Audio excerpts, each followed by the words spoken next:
Brought to you by Sharda University. Where the software engineer meets the gifted content writer. The world comes together at Sharda University. बुधवार 2 जुलाई से भारत में पाकिस्तान से जुड़े कई ऐसे social media accounts और YouTube channels दिखने लगे थे जिन्हें भारत सरकार ने पहलगाम हमले के बाद बैन कर दिया था। अकाउंट्स फिर से विजिबल होने के बाद लोगों ने सवाल पूछा कि क्या ये बैन अब पूरी तरह से हट गया है। इस सवाल के जवाब में अब भारत सरकार ने कहा है कि ऐसा सिर्फ एक तकनीकी खामी के चलते हुआ है। ये अकाउंट्स फिर से पूरी तरह से बैन कर दिए गए। आइए आपको बताते हैं यहाँ किन अकाउंट्स की बात हो रही है जिन्हें फिर से भारत में देखा गया और बैन किया गया।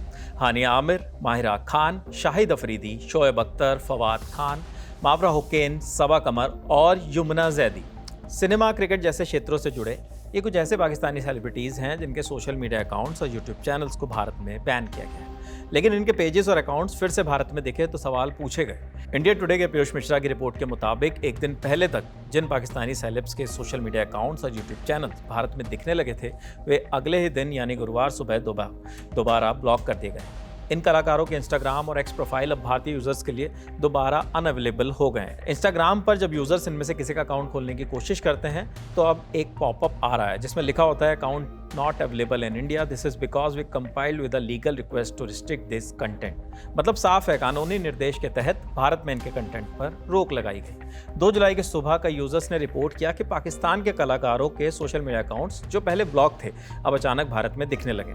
इंस्टाग्राम और ट्विटर पर हानिया आमिर और माहिरा खान जैसे सेलेब्स के नए पोस्ट भारतीय यूजर्स को सामने आने लगे। शोएब मलिक, शाहिद अफरीदी के वीडियोस भी दिखने लगे। उनके यूट्यूब चैनल्स भी पूरी तरीके से खुलने लगे। कुछ लोगों ने स्क्रीनशॉट लेकर सोशल मीडिया पर पोस्ट किया कि क्या सरकार ने बैन हटा दिया है। सिर्फ इंस्टा, ट्विटर ही नहीं बल्कि पाकिस्तानी यूट्यूब चैनल जैसे हम टीवी, एयरवाई डिजिटल और हर पल जियो भी अस्थायी तौर पर भारत में एक्सेसिबल हो गए थे। लोगों ने पूछा कि क्या भारत पाकिस्तान के बीच सोशल मीडिया की दीवार अब गिर रही है, लेकिन ये राहत ज़्यादा देर नहीं चली। गुरुवार सुबह होते ही सारे पेजेस फिर से बंद कर दिए गए। अकाउंट्स और चैनल दोबारा ब्लॉक कर दिए गए। जो कुछ घंटे पहले खुल गए थे वो अचानक फिर से account not available in India के पाले में चले गए। इस मामले पर अब तक ना तो भारत सरकार की ओर से कोई औपचारिक बयान आया और ना ही इंस्टाग्राम या एक्स ने कोई आधिकारिक घोषणा की है। लेकिन इंडिया टुडे को सरकारी सूत्रों ने बताया कि ये सब एक टेक्निकल ग्लिच यानी तकनीकी गड़बड़ी की वजह से हुआ। सरकार की माने तो अगर किसी को कुछ पाकिस्तानी अकाउंट्स इंस्टाग्राम, यूट्यूब या एक्स पर दिखे तो वो अस्थायी था। सिस्टम में गड़बड़ी से कुछ देर के लिए अकाउंट अनब्लॉक हो गए थे, अब गलती सुधार ली गई है। यानी अनब्लॉकिंग के पीछे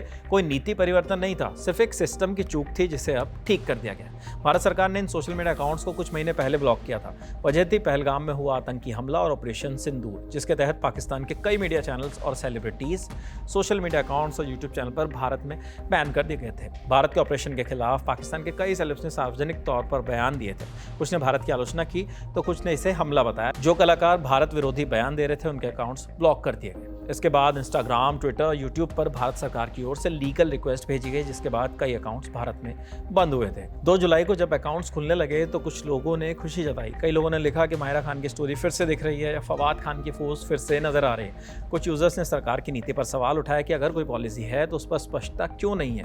वहीं कुछ लोगों ने सरकार के फैसले का समर्थन किया, ये कहते हुए कि भारत विरोधी विचार फैलाने वाले सेलेब्स को देश में स्पेस नहीं मिलना चाहिए। फिलहाल हानिया आमिर, माहिरा खान और अफरीदी जैसे कलाकारों के अकाउंट्स भारतीय यूजर्स के लिए फिर से बंद हो गए। आपके लिए तमाम जानकारी लेकर आए हमारे साथी दीपेंद्र गांधी। देखते रहिए द लंदन टॉप। शुक्रिया।